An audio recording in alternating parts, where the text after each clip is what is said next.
San Antonio, welcome the cast.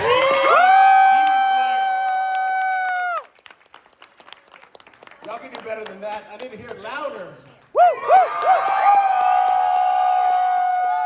Yeah.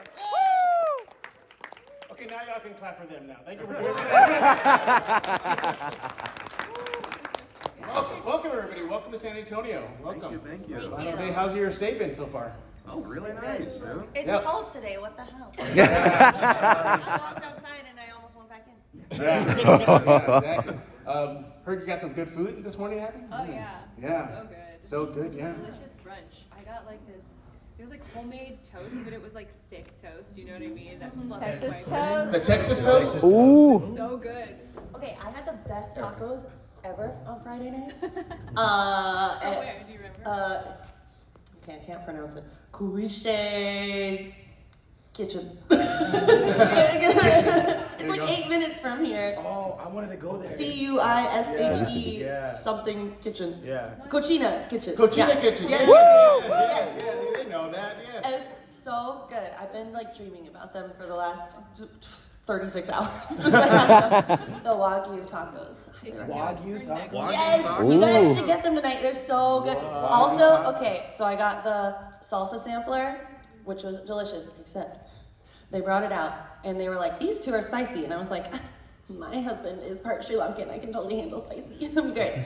And then so I tried one of the spicy ones and the waiter comes running over and he goes, oh, we forgot to tell you, that's 3 habanero. I can't even handle that one.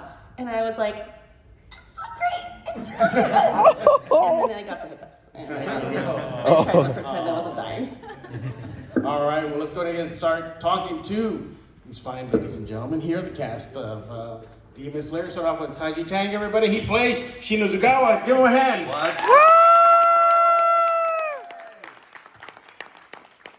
Angriest Demon Slayer. Yeah. But you're not angry in real life, right? The second angriest. Oh, that's true. All right, well, my first question to you is, what's your favorite thing about playing that character, bringing him to life? Any challenges you've encountered along the way? Well, I mean, sodomy, and I went through like the first few years of Demon Slayer thinking his name was Sanemi, and everyone thinks his name is Sanemi, but when I stepped into the booth, they were like, it's sodomy. And I'm like, what the? All right, so, sodomy hasn't been in the show as much as the other characters, right? And as we go towards Infinity Castle, I'm getting more and more hype because those manga readers in the audience know he has a far bigger presence in that arc than any he's had in the story previously. So, my experience with him has been very positive. He's a really fun character. Obviously, to every Nezuko in the audience and to Abby, I'm sorry for that one episode in the first, the first season. That was rude of him, right? That there's little to no reason to be stabbing people.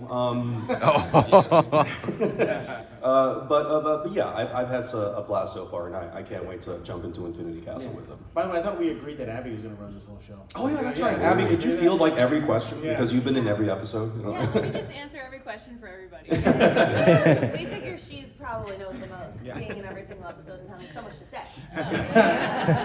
Monologue. There you go. Yeah. Well, thank you and welcome to San Antonio. Thank you so much. Sir.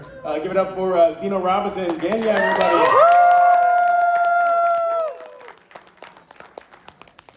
Thanks.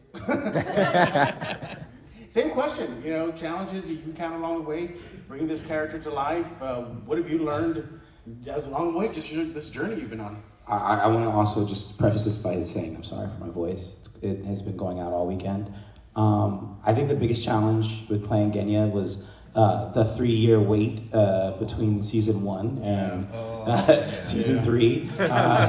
Collective. Which is funny because like when I had booked the role of Genya, the manga was on the Swordsmith Village arc. So I was like, oh my goodness, I can't wait to get to this. Sure. And then like season 2 came and went, and like the video game came out and Genya wasn't in it, but Koi's character was in it for some reason. So like there was just this long wait of being like, don't worry guys, Genya's gonna get some love one day. So it was just like, people being like, I didn't know you were in Demon Slayer. And I was like, please, I'm in the show too. But it's been fun. It's been fun? Yeah, it's he's a fun character to play, so I'm having a lot of fun with it. Hey, by the way, congratulations, Harry Osborn, playing Harry Osborn. Is that true? Ooh. I cannot confirm nor deny these. As I look at IMDb, it's right there. Probably. These salacious rumors, unfounded rumors. Once it was on Marvel.com, I was like, I don't know if I can talk about this. I still haven't gotten any official. Yeah, the official word. Well, in which case, alleged. Allegedly. If he was, it'd be cool. So, how would you allegedly feel about playing that character? Allegedly, it would be really, really cool, and the cast is really, really awesome. From what I can see online, allegedly. And I think everybody will love it and should check it out when it comes out on the 29th. Just curious, this is not your first foray into the MCU, the Marvel Universe, no? Any other voice characters you've done? Is this? I was in the last Spider-Man show, and then I did some looping on What If. I was some background voices on What If. But this would probably allegedly be allegedly the first, I guess, sort of foray into playing somebody in the MCU, technically. Well, here's my alleged congratulations. Oh, thank you. Yeah. Allegedly clap. Allegedly clap. If it were true, we could clap for that. Potential applause. Fan choice. So we're going to do like a golf clap then? Maybe You're right. We're going to do a golf clap. Okay, there you go. Yeah, it's pretty cool. Allegedly, Kevin Feige had to approve of everybody. Okay. Who's the show. Yeah, I'm going to get to Erika next, but I always was curious about that. You go to Marvel.com, it's there. It's there, You go to I was IMDb, like, it's there.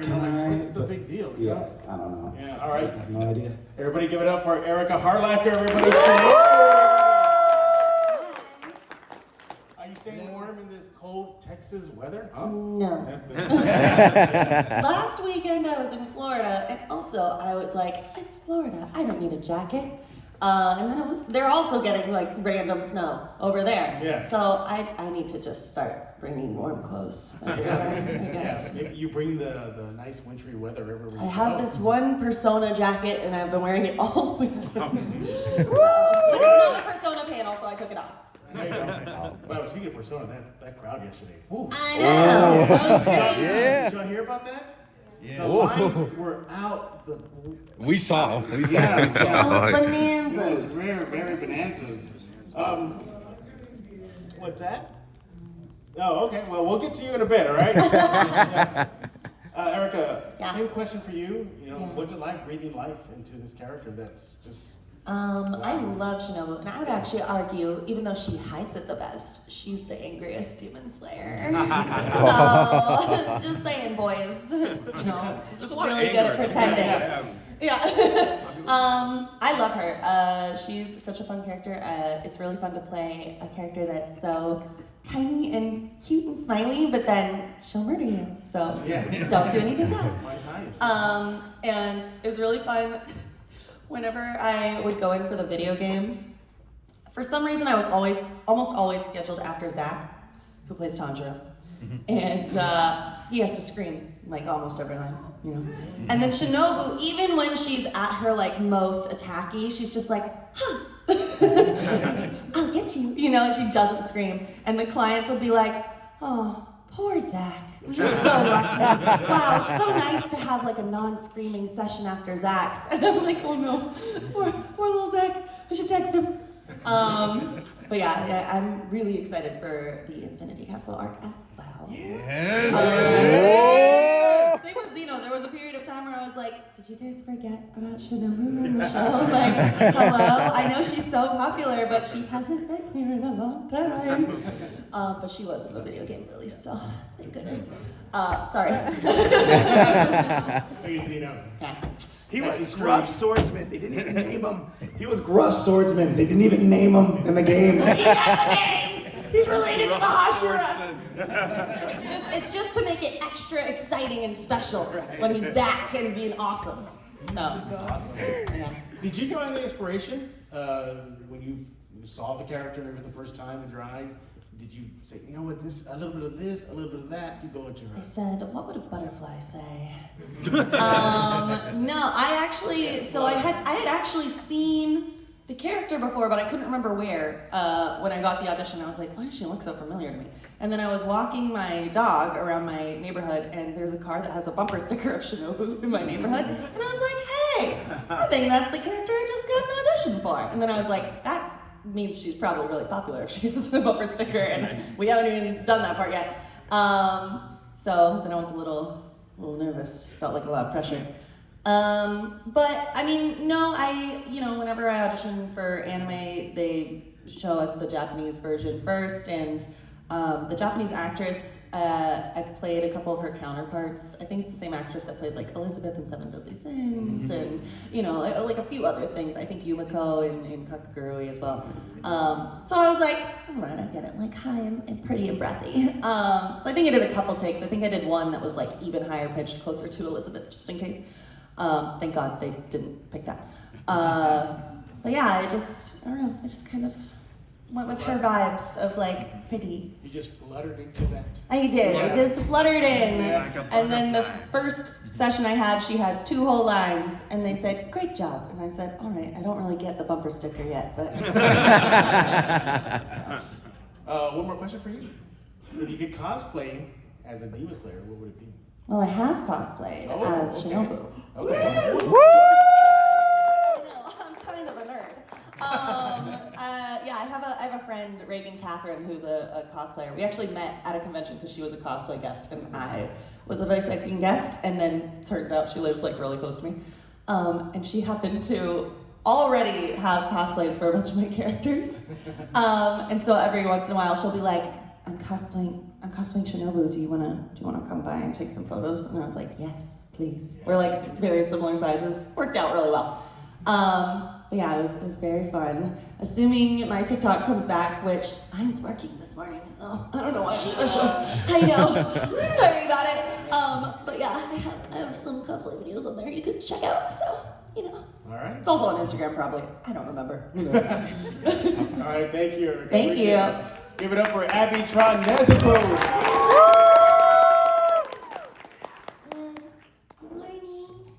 Oh. It's afternoon. Sorry. Well, welcome, Abby, again. Good to see you again, right? Good It's to like, see you. we see each other all now on these concerts. How was your weekend? Busy. Busy. Here. You've been working hard. Working hard, yeah. I'm gonna get in my steps in a while too when the hands get up. I should have done that. Counted how many Should've. steps I've had to take just darting around. Do you here. have your phone on you? I do. It counts. It should count. It should, right? automatically, Yeah. It should, right? You gotta Okay. check. All right. Well, thank you for that. I was doing a really good workout streak. I was on day 12, and then I came to the convention and I haven't worked out. But I feel like I've stood up and sat down a lot. That counts. That's a workout. That's a Yes. workout. Continue It's a my workout. streak, That's or like do you think squatting. it's cheating? It's like That It's counts. squatting. It's squatting. Nice. Doing lifts right now. Maybe Look, I'll yeah, Kaji's doing lifts right now. Whoa. Look at those guns. Those guns. Yeah, Oh, Abby, Nezuko, just wow, just so popular, just resonated with the fans right away. Did you ever think that character reached this level of popularity? I knew Demon Slayer was kind of popular when I got the audition because I had actually heard of it. That's my gauge. Where I was like, I remember seeing it on Twitter or something like a few weeks before that this was like a very popular anime manga in Japan and that it was going to be, the anime was coming out in the States, and I was excited to watch it because I was like, oh, that looks pretty, I'll watch that. And then I, a few weeks later, got the audition for Nezuko, and I was like, oh, I actually know what this is. Yeah. And Nezuko is just like, I can't go anywhere now without seeing like a Nezuko something. Yeah. It's crazy to me. I've never been a part of something that huge or, with that much popularity or widespread popularity. Because it's not just here, it's international. So it's very overwhelming. I was just in Germany and Switzerland and Italy, and I saw Nezuko in all 3 countries on day 1 that I was there. So Crazy. That's crazy to me. She's global. She's global. Yeah. global phenomenon. Yep. I'll just yell, it's cool. We're all theater trained. It's okay. We'll use her. Well, come on. Except for yeah, but my voice. Maybe we'll. I'll be right here also next to you, going. Zeno. When obviously the grunts, the little. Yeah, a little. How do you describe that? Just yeah. He tried it right there. That was his best Nezuko. I had to ask you this, but how do you how do you convey emotion through the little grunts and the Do they actually creaks? gag you in the booth? Yeah, like how does that work? Yeah. Oh, okay. Well, They there you go. with They gag bamboo you. and they tie it around my head. No. During the parts where Nezuko does have bamboo in her mouth, Yeah. I will usually most of the time block my mouth with my finger just a little bit to kind of muffle it, but not so much that you can't record sound because you still have to record it. But it's interesting because even though Nezuko is grunting and growling and all that stuff, like there's still emotion and tension behind it. So I think kind of like what would Nezuko be saying in certain moments, like if she was actually speaking, like when Mitsuri's petting her hair and she's like, what would she be saying? It helps to diversify the grunts. Do the directors literally tell you, I need more grunt? Like, how does that work? Usually notes will be like, let's try one. Actually, Steve is very easygoing, as you guys I'm sure know. So I'll usually be the one to be like, can I try again? Just a little more aggressive, like get a little more grit in there or something like that.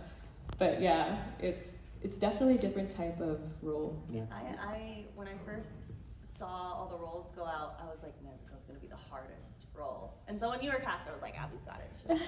But I was also like, good luck, Abby. I feel like Nezuko's deceivingly really difficult. It is. So sometimes it's like very easy, like especially the earlier episodes, Nezuko's only in it for the Taisho era secret at the end. And she shows up and goes, and that's it. That's my session. But then like some episodes, like the fight with Daki, are just growling and kicking and fighting, and that is, as you know, very rough on your vocal cords and not good at all for your vocal cords. So those sessions I would have to basically just not talk the next day because I was so ripped up from growling. Wow. So. How long do the sessions usually last? It depends. It depends on the length of the episode. Yeah. Usually for Nezuko, like that one was like a couple hours, 2 or 3 hours, I think. Yeah. Kaiji, were you doing your Nezuko impression right now? I thought I heard it. Oh yeah, I mean, like every morning when I wake up, I do a Nezuko impression. What that sound That's me trying to get my wife to not wake me up. I think that deserves an applause right there, everybody. Yes.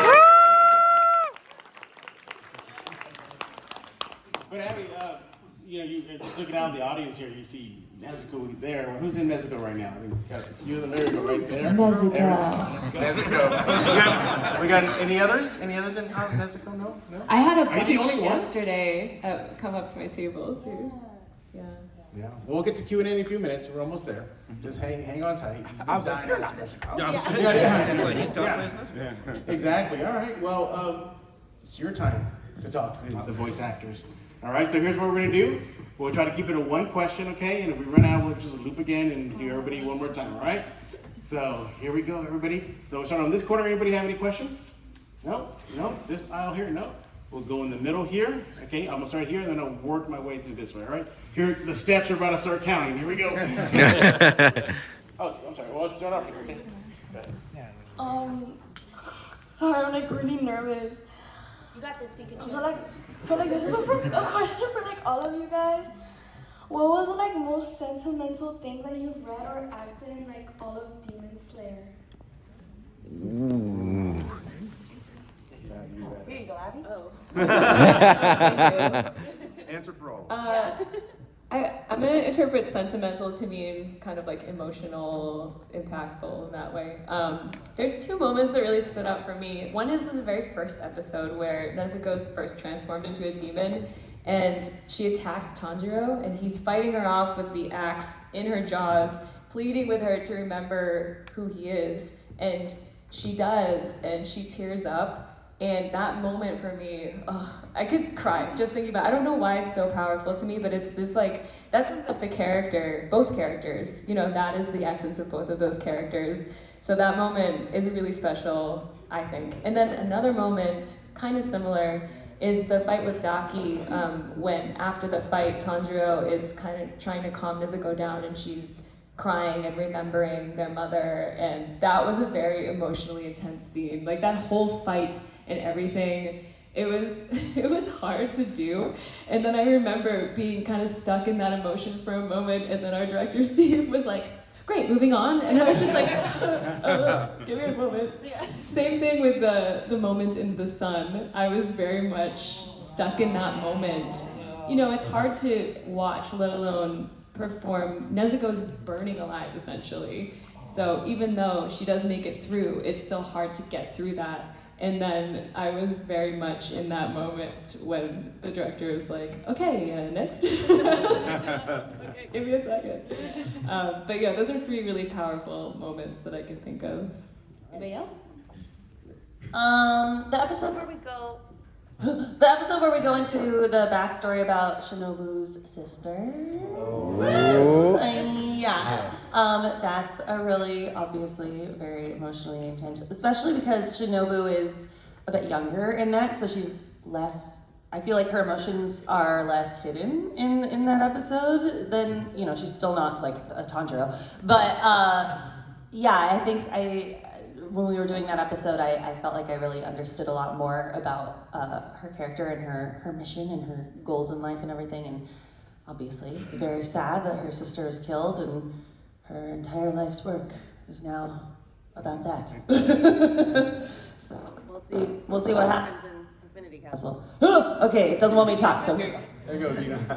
I think there's this episode in Swordsmith Village where Genya thinks he's gonna die, and he is like, I did all this so I could apologize to my brother, really, and I also got to play younger Genya, so we got to do the flashback scene and what happened with the Shinazuka brothers past, and what led both of them to where they are, and that was a very very emotional, heartfelt scene, getting to act that out and then play Genya in this moment, thinking back on it, and how he feels like he'll never be able to get this opportunity, and how he feels like he can't use breath, so he's like, I'm untalented, I'm not this, and I'm not this.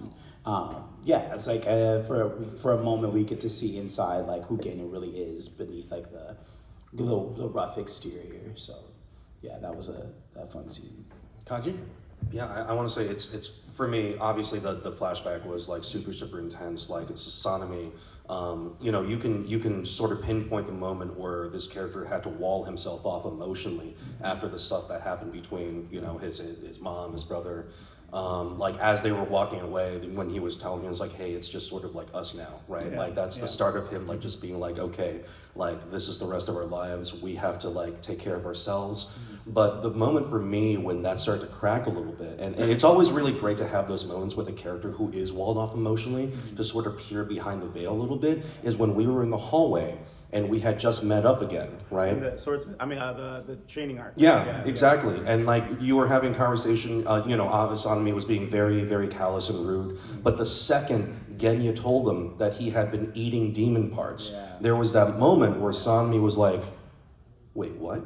Yeah. Right? That was the moment where you can sort of be Sanemi had at that point completely closed himself off emotionally, and that moment you can see a little crack, you can see the brother, and he goes in and he tries to blind Genya, right? Yeah. But that moment was not really in a fit of anger. It was in a fit of panic. Yeah. He needed to get his brother out of the Demon Slayer Corps by any means necessary, because he realized that he was almost at this point of no return, right? So that was probably my favorite Sanemi moment so far. Good This is a answers. really good show. It's good. Okay. We got another one over here. First of all, I love your work, all of you guys' work so much, and any anime that you've been in. This is my first con ever. This is my first panel ever. So, you guys probably have this question asked a lot, but I was just wondering, what was your favorite moment to play or to voice in your whole Demon Slayer? Yeah, and the whole Demon Slayer experience. So for me, I'm just gonna start because I have the mic. I'll pass it back then. So for me, like, you know, most of them have gotten to do like really cool like breathing techniques and like special moves throughout the series, and I hadn't gotten to do anything, right? But finally, recently, he finally got to do some wind breathing, and I was so hyped. I was like, oh my god, I've been waiting for years, you know, like. So when Steve was like, all right, we're gonna do some wind breathing, I was like, yeah. Let's go. Yeah. I can't help but think of like when Genya first shows up to save Tanjiro, and he's just like standing on the roof with the gun, and you see the gun for the first time. And, like he like reloads like a mystical, you know. And I was like, I've been waiting, kind of like similar, like I've been waiting for so long to be in the show. America breathing. Yeah. I think he has such a cool like move set, like the gun and the demon powers. And, so like getting to do that, and then getting to like go even farther with the voice when he like goes demon mode, like all that stuff is like really, really satisfying to do. My favorite stuff so far has been the very first fight that she did with the spider demon. Such a cool intro to a character. Oh my god, I was like, that was the moment where I was like, I understand the bumper sticker. Yeah. She's just so, she just has that smile, which is like terrifying in the middle of a fight, and she's just like, I can't decapitate any demons, but I don't need to. And it's such a cool, it's like my favorite character intro I think I've had. So yeah, I'm very excited for things that are coming up, but we won't get into that right now. Yeah, so. we use allegedly. Allegedly, if manga readers are here, you know. Yeah, I think she is the scariest Kashira. She's so scary, 100%. I love her. She's so rad. I have a favorite line now. I don't know if this is a spoiler, but if you guys have seen the latest arc, there's this part where Zenitsu's coming back to the village after. Oh, I know. And he sees Nezuko in the sun, and he freaks out. And he's so excited to see her, and then she says, Welcome home, Inosuke. and Alex's reaction is priceless. I laughed so hard. I think he is so funny in that moment. So that whole little scene is now my favorite part of the whole show. Really quick, just for my brain, manga readers versus not manga reader. Manga readers, not manga readers. Okay, just so we have the map. Yeah. It's just it becomes like a slice of life anime after this. They all go to college and they live in the dorms together. It's really exciting. He's like, welcome to Infinity Castle, and it's just like endless. Yeah. It's like, just kidding about. Yeah, exactly. We're all competing to be the prefect. Right. Yeah. I got another question here. Alright, so how do you feel about your characters' last panels or chapters in the manga, not the anime? What, the last Yeah. panels? Like some of the last panels that have your characters. How do you feel about Can we those? talk about those? Our feelings, but not what they are. Okay. Oh, okay. Oh, okay. Okay, yeah. Yeah, I think the general rule is if it's not animated, you can't talk about it. Right. Basically. I actually, how do I talk about this without talking about it? Yeah. Hopeful? Yeah! Woo! Same. Yeah. Everything's gonna be okay. I don't read the manga. Fans did tell me literally everything that happens as soon as I was cast. So like I know the things, but I haven't seen the panels, so I can't tell you a feeling. But like you could maybe guess, I guess. No comment. Oh! Hello. Hello. All right. So I noticed when Abby was talking about how Nezuko would have like one noise, and then that would be all you'd record, or how I remember back in like 2016, 2017 when Rooster Teeth was a thing. Kaiji Tang, you were a character's dad in one episode that was like 17 minutes, and you weren't there the entire time. So it made me think about the time you guys actually have to record and to go to different locations. How do you factor in the time and travel for what roles you go for, or all the different roles you have to schedule? That's Ooh. my agent's job. That's what I pay. Yeah, them for. it is, I rely on my agents a lot. I gave my agents access to my calendar long ago, and I was like, you do it. Yeah, you figure this out. But yeah, it does, it does depend. I've traveled 2 hours or more to a studio before because LA traffic can be a lot, and we don't get paid till we get there. So some days, 4 hours of travel, and I'm just like, living the dream. After the pandemic, I do more stuff from home. So I haven't traveled that far since the pandemic, because if it's ever gonna be that far, I'm like, what if I did it from home in my pajamas? And everyone is usually like, oh, of course, that's way too far.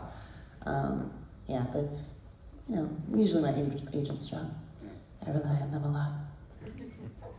Same. I have my ADHD brain. oh my God. Nothing would ever get done if it was left up to me. Yeah, well, I also put my sister in charge of my calendar, so I have 2 people in charge of my calendar Same. that are not. When I had to be like, hey, I'd pull a friend aside, like, do you want to be my assistant? That's what I said to her. My sister's a lawyer, but she's on sabbatical because she has young children, and I was like, I don't want to ask you because I'm sure you're so busy. And she was like, I'm a little bit bored when they're napping, so give me a job. And I was like, well, what a good sister. Oh my gosh, she's so organized. Yeah, so I just have someone more responsible than me. Yeah, basically. Amen. Do that. All right, we're good. Okay, we have another question back here. Good morning. Morning. So, the sibling and family relationships is a very big theme in Demon Slayer. And on that note, it's my brother's birthday right there. Wish him happy birthday. So, on that note, related to siblings, how has the sibling dynamic resonated with you, whether that be with your family or with your fellow actors? Are you asking about our relationships with our family? You don't have to go into that, but like, because we got the brothers up on stage, we got Shinobu and Kanao, and then of course Tanjiro and Nezuko. So, how does that make you like? How does it make you feel inside? I had some other siblings too at the start of the show.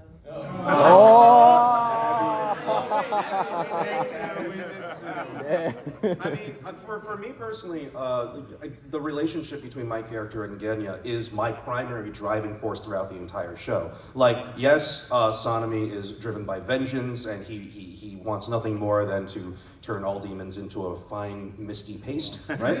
But the underlying current of it is his love for his remaining family, which is his brother, So everything he does comes from that core, right? Even though you may not be like, on the surface level, you're like, oh, he hates his brother. You're like, he can't stand him.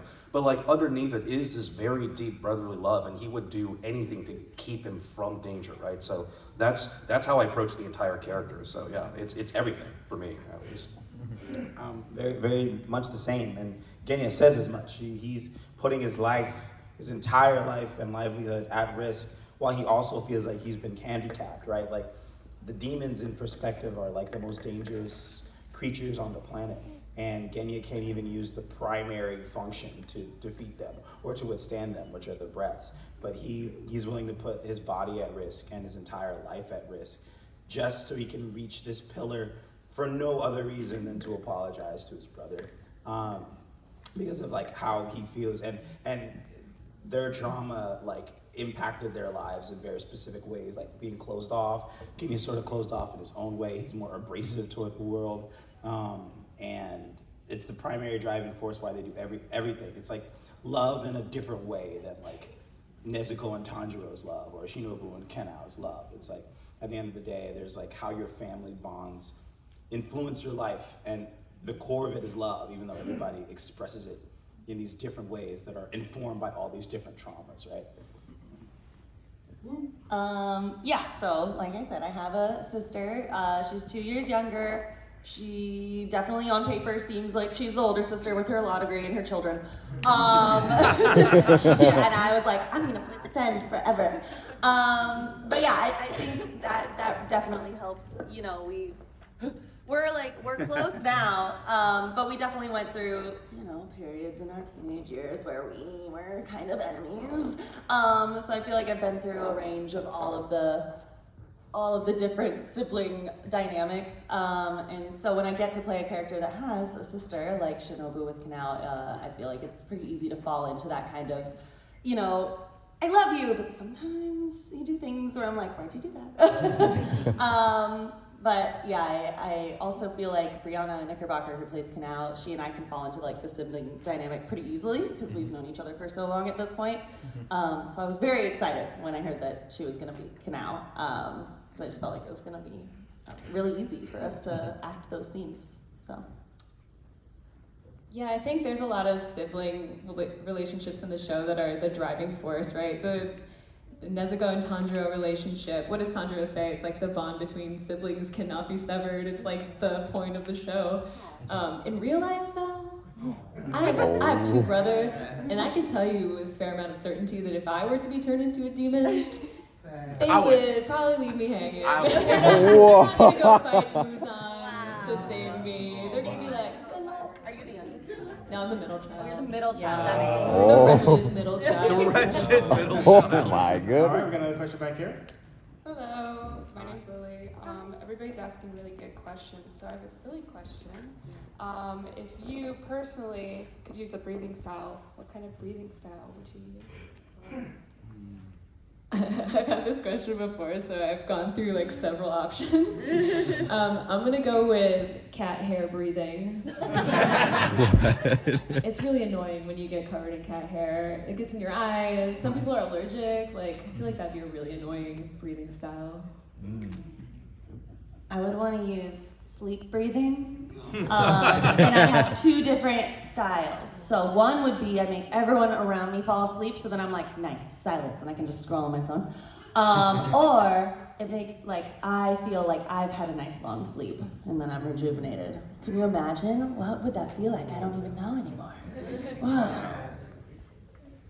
Maybe I'd use empathy breathing. Whoa. Guilt trip everyone into Gaslighting. gaslighting. Gaslighting, yeah. That's what I would do. Just be like, do you feel proud of yourself? Look at you. What are you eating a child for, demon? Go home, man. Go feed your family. Dude, there's so many other things you could be doing than being out here. And then he'll be like, you know what, you're right. I'm sorry. This was wrong of me. Yeah, it was. Yes, it was. And that's how I would end every fight that way. Go home. That'd be an amazing show where the protagonist just guilt trips every antagonist. Into surrendering. Right. Talk Zeno with you. Jutsu. Spin-off idea. That's right. Yeah, there you go. I don't know. Capitalism breathing. Would that be Infinite that bands. you in capitalism, or you're like No, in capitalism? you're like, oh man, I need to get some lunch today. Oh my god, here's your $20. That'd be amazing. Yeah, you just cough up $20. It would not cure inflation, but it would be great. Wow. By the way, I was making sure you weren't. Way worse. I was making sure you weren't in here. I thought maybe that's. Who's in there? I don't know. Not you, Abby. Not you, Abby. Just real quick, Zeno, he has some cough drops for you. So he just wants me to just put it right. Ooh. Yeah. There you go. That gentleman right there with a cosplay medic. I appreciate the medic. Thank you, medic. All right, well, More than working just my a way down cosplay this medic. aisle here. All right, ma'am. It's been amazing seeing you all interact with each other, and it seems like you really get along and you have a lot of fun. What is it like when you're actually recording? And also, do you act out the scenes? How do you refrain from punching each other? And that's I bet it's amazing seeing you all. Finally, they're all safely in their houses. Right, yeah. Yeah, it's like the dubbing experience is fairly lonely for actors because most of us are just like in the booth by ourselves, right? So if we're lucky, someone else will have already come in and we can listen to their performance. But yeah, I think generally the cast records are limited to like more Western, animation stuff. So we have not had the opportunity to punch each other at work, Yet. right? Yet. I'm hopeful for the future, right? Yeah, hopeful. I do act out. I'm sure all of you do when we're doing like punches or something. We do punch, but you have to keep your face still, Yeah. in front of the microphone, and you also can't jump because you'll make noise on the floor. So it's a lot of almost full action going on. If I get really sweaty, I know I'm doing it right. Yeah, I flail a lot in the booth, and usually there's a script on a music stand in front of us, and so often I will hit the music stand. Yes. Oh my God, And yes. I'm like, One I'll time- whack it, and then that take is ruined because it made a big old whack noise. One time I knocked over an entire mug of tea. Oh. And you could hear in the take the like bloop. As it, like, and I was like, ah! And then the director was like, what just happened? And I was like, it didn't get on any equipment, I promise. And the engineer had to come in and be like, okay, it's fine. And I was like, I'm so sorry. I'm just gonna go in the corner. I'm sorry. It was fine. I got tea all over me, but it was All right, good stuff. All right, one question, okay? One question. It's your moment. I just want to say this has been the best weekend ever because, like I said before, I get to meet my favorite characters from Trails of Persona: Yuna, Gaius, and EY, the gun shop guy. Anyway, I talked to you about this yesterday, Gaius. I hope you can still do it for me. My request is for Erika and for Kaiji. How was the experience of voicing, when you guys came in for play Yuna and Gaius, like your favorite scenes or favorite lines, or do you have any fun moments while working with the other cast from the games? And if you could just say my favorite S-Crafts, how you did the Howling Heavens, or I could do it. Yeah, sure. Howling Heavens. Okay. All I remember is the Howling Heavens I can part, do it so I for know you. there was like more to it. For Erika, let's bring out the big guns. This is it. The mic is- Excel Breaker! And then for you, this is my will of the goddess, Howling Heavens! Oh, get ready. What is this game? Trails? Trails, Cold Trails of Cold Steel. Yeah, I really, my favorite part is the crossbow speech, the give us our crossbow back part. I always will love that little monologue. It's very fun. That's cool. Your favorite? My favorite part of playing Gaius from Trails of Cold Steel is he's the only one in the cast who does not need therapy.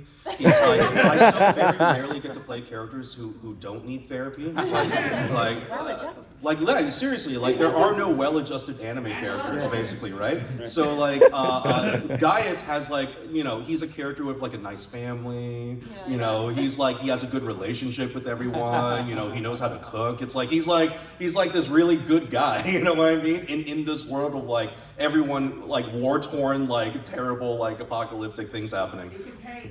And he can paint, yeah, perfect. He's the good outlet. Yeah, right. So it's like it's actually a very chill experience for me playing that character. He's also in love with a nurse apparently. But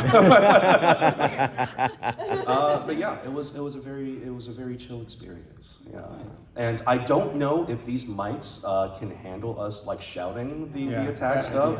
Otherwise, I think things will get blown out. So if you come to the table, I'll do it for you there. Okay. There you go. All right, there it is.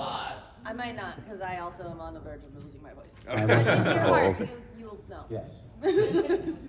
All right. This is the young lady that was waiting 9:30 in the morning for you guys. 9:30. No pressure. But go ahead. What's your question? Out of all the works you've done, which one can you see your Demon Slayer character in? Like other things we've done? Yes. Oh, Hunter x Hunter. I feel like Shinobu would fit in really well. Ooh. Right? She'd ace that Hunter exam immediately. Zeno? I know, new one. I know. Spider-Man, maybe? Huh? Spider-Man? Genya and Spider-Man? Spider-Man. What? Allegedly? No, allegedly. Allegedly. That would not work. Those You get Spider-Man's arrested gonna so stop him. fast. Spider-Man would be pissed at you. Yeah. Like, that's, You are 16. Why do you have a sawed-off shotgun? the banter would be good though. Yeah, very good. I don't know. I feel like Sonomy, as strong as he is, like he would be severely underpowered in like JJK, maybe. Yeah, I don't know about that. Maybe like Hunter x Hunter is a good one. I was also in Hunter x Hunter. I think he would fit in really well there. I was in unreleased project, a Yu-Gi-Oh project. Yeah, all right. Forever furious. I know, me too, me So too. We were both in this Yu-Gi-Oh project that never got released, so I would love to see Sonomy play Yu-Gi-Oh. I think that would be the most entertaining thing to see. I know, right? Attack on Titan? I need Johnny. Oh yeah, Attack on Titan would be good. Yeah. Kenny would be a good Survey Corps member. I was trying to think of like a nice like slice of life something for Nezuko because she really deserves it. So I'm gonna say like My Love Story with Yamada-kun at level 99. Yeah, I woo! can picture her being a little gamer girl just chilling. I feel like was that Misfit of Demon King Academy? But I want a universe where there's no violence. Yeah, there's no potential demon threats. Yeah. She's just happy. Yeah, she can virtually fight monsters. Yeah, Not in yeah. real life. Okay, next question. Okay, so the Taisho era happens in like the 1910s, 1920s. There's actually a lot of technology they have available to them, like film and telephones. How do you think your characters would handle learning to drive a car? That's already A This is a Ford Model T. Oh. I think Nezuko can do anything, so she would be great. She'd be a great driver. Responsible. I feel like Shinobu would have that like old boomer mindset of like, I'm not doing that. Like that's probably, we don't need to have these cars. Everyone is so lazy. We can just run. All these youths with their cars. She's like jumping through the trees, being like, back in my day, we all just ran to the demons. I feel like he'd be the worst, like learner driver student ever. Genya would crash like 3 cars. Learning now and like get frustrated and just be like, you know what, screw it. I'm just gonna crash it. I'm gonna start over. Yeah, I really think the Shinozagawa brothers would invent the concept of road rage. Right? Yeah. Like, that's where it would start. Fatality on the first day. Right? You guys would set the technology back. Yeah. All right, we got a next question up here, up front row.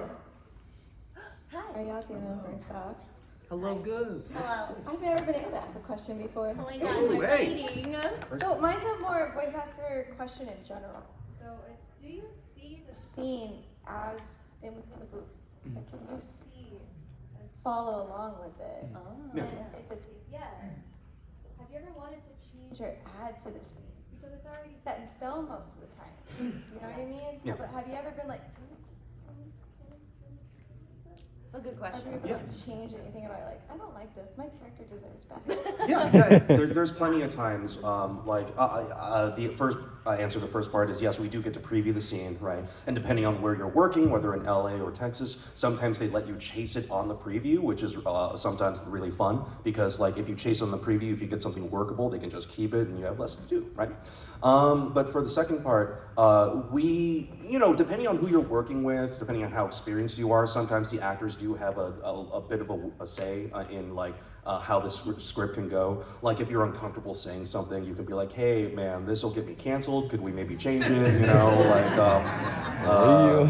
But usually what we get to do when we get to change a script is the localization line sometimes will not fit the lip flaps. Yes. And so we get to come up with something on the fly where it's like, okay, well, what's written down doesn't fit. Maybe let's do this. We can pitch the director an idea. If they like it, it's like, hey, let's go with that. And then we all joke about getting a writing credit and we never get it.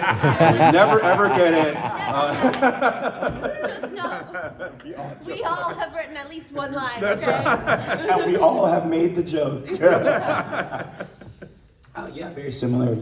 There's been a few shows where, like, especially if you have had a long time playing a character, you can say, that doesn't sound like a thing that person would say. Can I like sometimes, like when we were doing the show Kuroko's Basketball, and like I was playing this character named Kagami, there'd just be times where I was like, that sounds too intelligent for Kagami. That sounds like it's something, like he don't know big words like that. Like we should change that into something like else, or more slang. Like how can I inject like more slang? Sometimes even, I don't know if you, I think you guys, everyone probably does this, like you'll go, I'ma pitch this line. like it's written away, but you go, that's not gonna fit the flap. I'ma just change it in the record, or I'ma pitch this line instead and see how they feel. Oh my gosh! Do you then go, oh my gosh, I'm sorry, my yeah, brain oh my bad, corrected I don't it. know why I did that. It's so crazy. Dyslexia.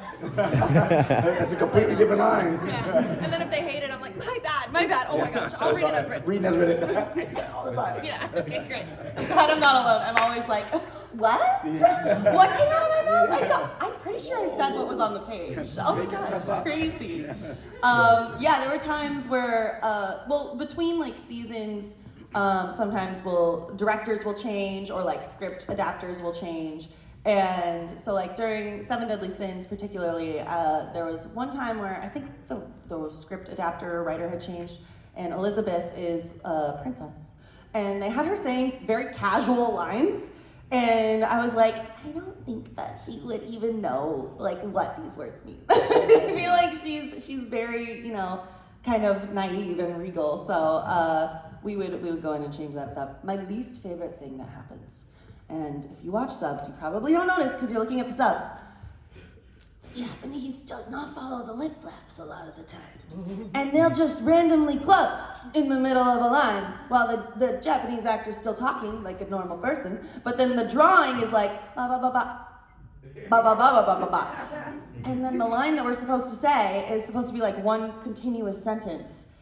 I hate that so much because then we have to do that awkward anime thing where we have like a weird pause and we're trying to like figure out a way to have the line not sound just like I'm in the middle of a sentence, you know? And so that's the times where I'm like, I wish we could just go in and like just fix those a little bit. But yeah, there was one more thing that I do is sometimes I'm on the internet more than perhaps the directors are. And so sometimes I know like little memes or like things that fans really like that we haven't gotten to yet.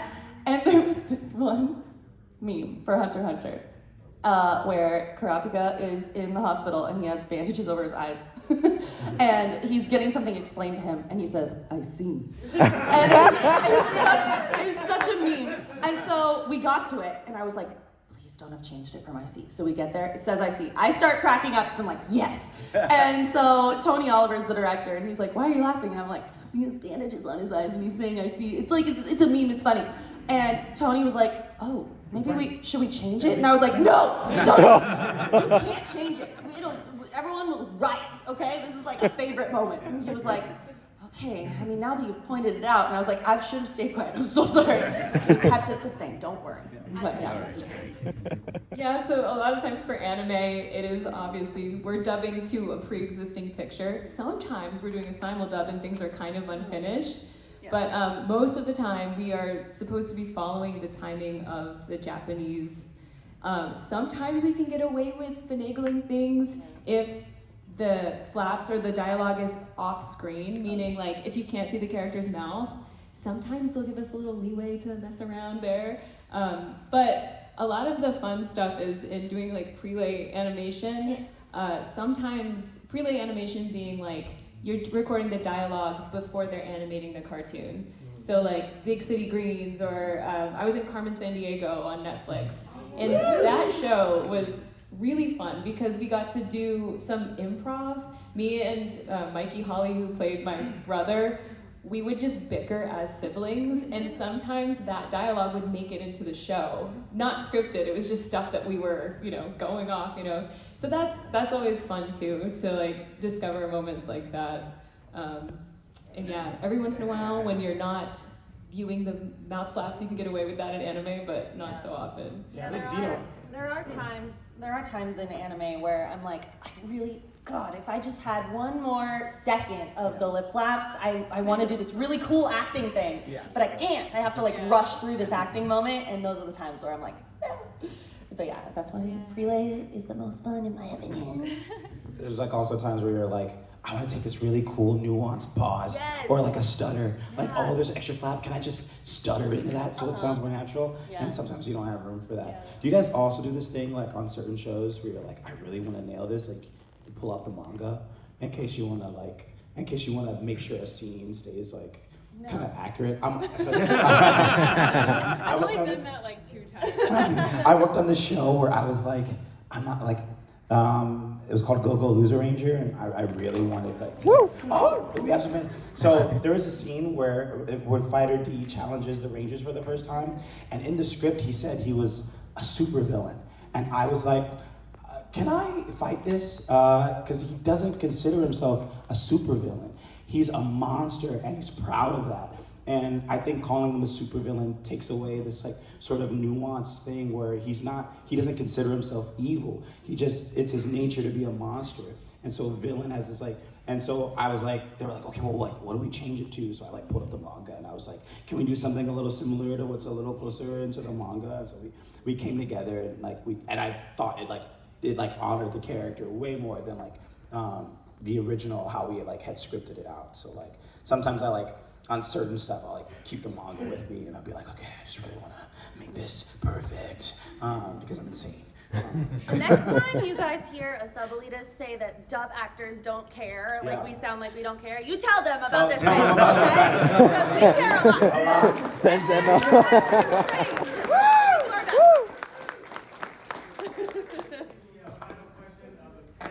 You missed out. Yeah. So head on up. Let's over and get in line. You got the last question, buddy. Hi there. My name is Alex. I am actually the best collector in town. Just don't ask which town. Ooh, okay. I believe it. This is kind of off topic, but I just had a random question. Out of everything you started in Disney Channel and Disney Junior, such as The Owl House, Spider-Man, Big City Dreams, which one did you admire working with the most? Pick your favorite child. I know. Yeah. None of the creators are listening. I've got to say, out of everything, I think Big City Greens was like the most special for me personally. Like when I booked Spider-Man, me and my agent got really excited. We were not the alleged one, but the other one where Robbie Damon was Spider-Man. Right.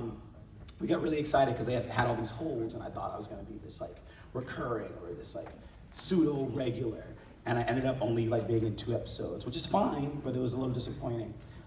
Big City Greens was this crazy process on how that happened, and that was the show that like let me quit my day job, and it came at the perfect time. I always tell the team that show saved my life, and it did.